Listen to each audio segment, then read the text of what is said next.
Greetings, everybody. Thank you all for joining us. Wow, Simon, that was great, man. Thank you again for joining us.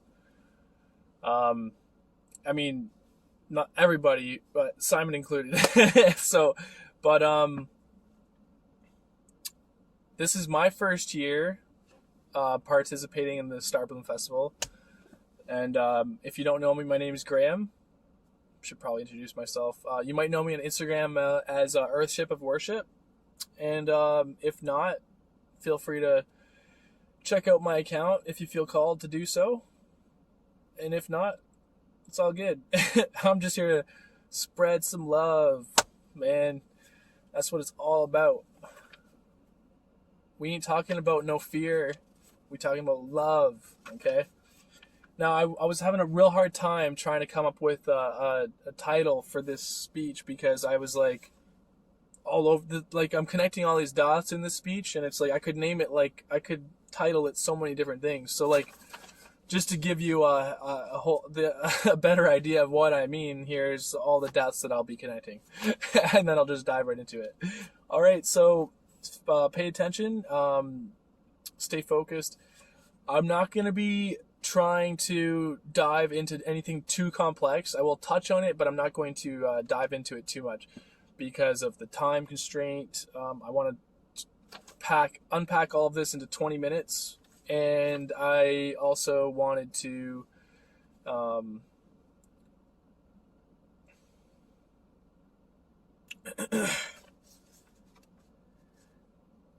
well, next year maybe I can work on incorporating some bigger ideas, but I just really wanted this topic, I really wanted this speech to be like easily digestible for everybody. And so with that being said, it's going to be interesting, so pay attention, but it's not going to be like, I'm going to leave all the really crazy stuff out, so it's going to be easily digestible. All right, so all right, here we go. Let's dive right in. Wait, did I even talk about what I was going to... Oh, no, I didn't talk about the dots I was going to connect. Okay, so yeah, here are all the dots I'll be connecting. Okay, so the title I ended up coming up with was How to Reclaim Your Divine Sovereignty and Escape the Matrix. Now, I think I only chose that because it sounded so freaking catchy. But really, it's like... It's really all about unconditional love, unity consciousness, or Christ consciousness, which is one and the same, the paradigm shift that's taking place, or what one might call the new earth, and what I like to call creating heaven on earth, and how all that ties into free will, sovereignty, and the esoteric meaning of life. So, let's dive right in. All right, so when we etymologically dissect the word sovereignty, we find an interesting message, and it's basically to be over the influence, like over anyone's influence, like only under your own influence, like not under anyone else's influence. Like that's kind of the message, okay? So it's like, to give up one's sovereignty is to be under another external influence. So to be above the influence is to have reign over oneself. And you can even see the words over and reign in the word sovereignty. And if you look at the first, the root word of sovereignty, it looks like strikingly similar to the word sober, which is very interesting. Because we're talking about being above the influence, being sober, having reign over oneself. So, yes, to give up one's sovereignty is to be under another external influence. Personally, I believe the notion of sovereignty has a direct correlation to that of free will and the meaning of life. As conscious co-creators,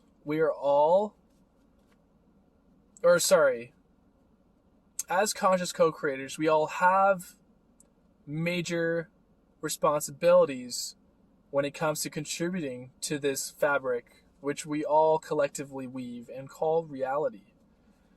And so ultimately one must come to the conclusion I shouldn't put it like that. I should say, now, if you tackle with this concept long enough, one will ultimately come to the conclusion, if they're smart enough, that one really only has free will to the degree in which they are in the degree to which they are conscious. So, or to the degree in which they are a conscious present participant. So, free will, sovereignty, are directly linked to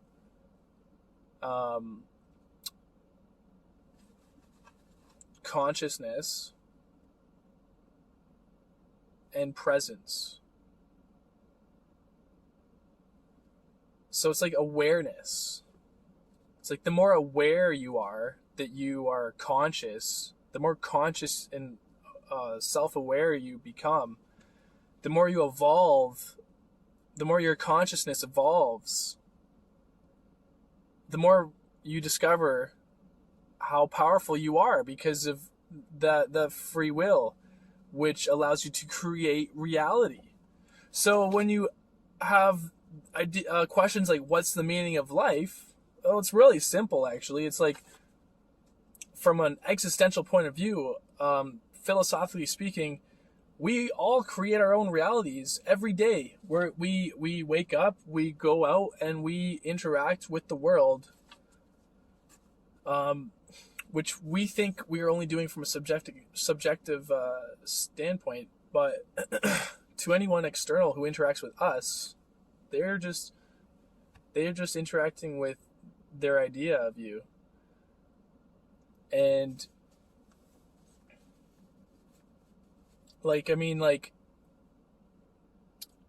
we think of each other as outside of each other, but this whole concept needs to be because in a holographic universe there is no real time and space. Like reality is non-local, and I'll get into that here. So basically, okay, so I'm gonna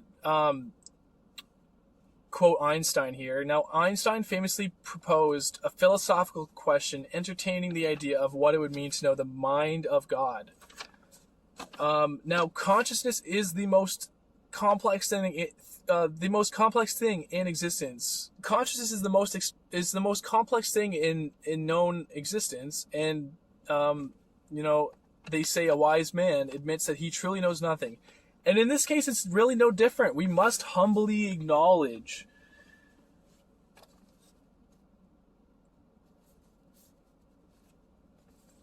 that as humans, there's still so much we have yet to discover. The mystery of consciousness will probably be a loaded topic of discussion for quite some time, as it is a very integral part of what it means to be human. Now I'm going to get into a little bit of Hermeticism. Now, if you know anything about Hermeticism, you'll know that the first law is that of mentalism. And this reveals to us the fundamental significance of the mind or consciousness as the basis of reality, or as the basis for reality. Now, in these teachings of mentalism, which is the first law of Hermeticism, like I said, we hear sayings like the all is mind or the universe is mental, and that's basically it in a nutshell. Now,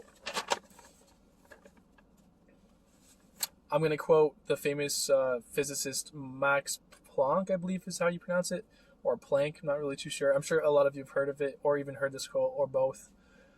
Heard of him, or his quote, or both, I should say. Now, here's the quote. So it says, all matter originates and exists only by virtue of a force, which brings the particle of an atom to to vibration and holds this most minute solar system of the atom together. Now, we must assume behind this force is the existence of a conscious and intelligent mind. This is the mind of, this mind is the matrix of all matter. Now, I was going to dive into ideas like that of the holographic principle, that of Heisenberg uncertainty principle, which ties into the double slit experiment, and then also things like the unified field theory. And this is where it can get kind of complex and kind of not fun for most people. So I'm just going to keep it easily digestible. I'm going to, just, so here's all you really need to know, okay? So basically, there's only one consciousness that exists, and it is you, and it is me. Because fundamentally, separation is an illusion.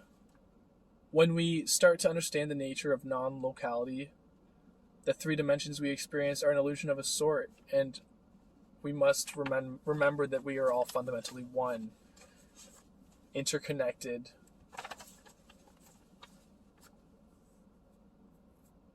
consciousness.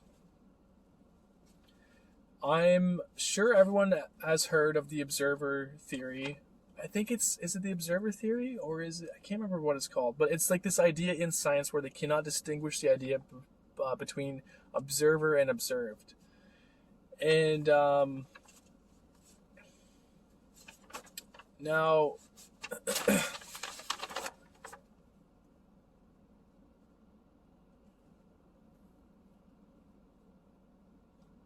so needless to say, we are currently undergoing a major paradigm shift where we are noticing the breaking of an old and obsolete paradigm, and we are stepping into the more legitimate, fundamental understanding of unity. Now, when source-based consciousness becomes the song to which the world sings, we will finally become in tune once again with natural law. This is when we will begin to create heaven on earth, and this will be the new earth and the dawn of the golden age.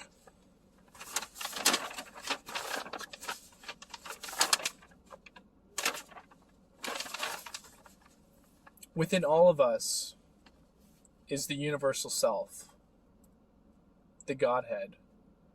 We must understand how vital it is for us to step into our godhood.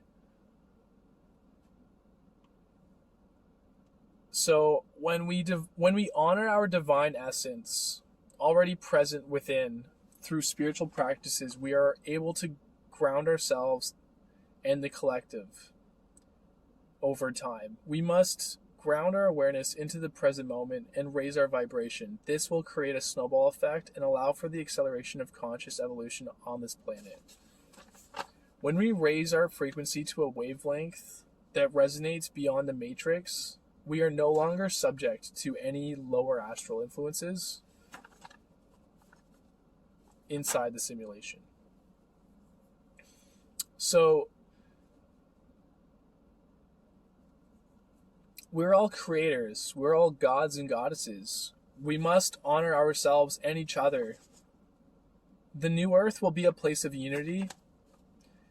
The return of Christ was not meant to be literal.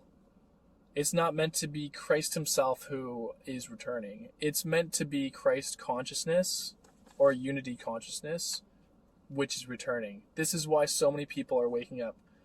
So as you can see, the paradigm shift has already begun, and we must all continue to do our part and help the collective shift through anchoring our highest self timeline, through self-empowerment and divine authenticity, and through creative self-expression.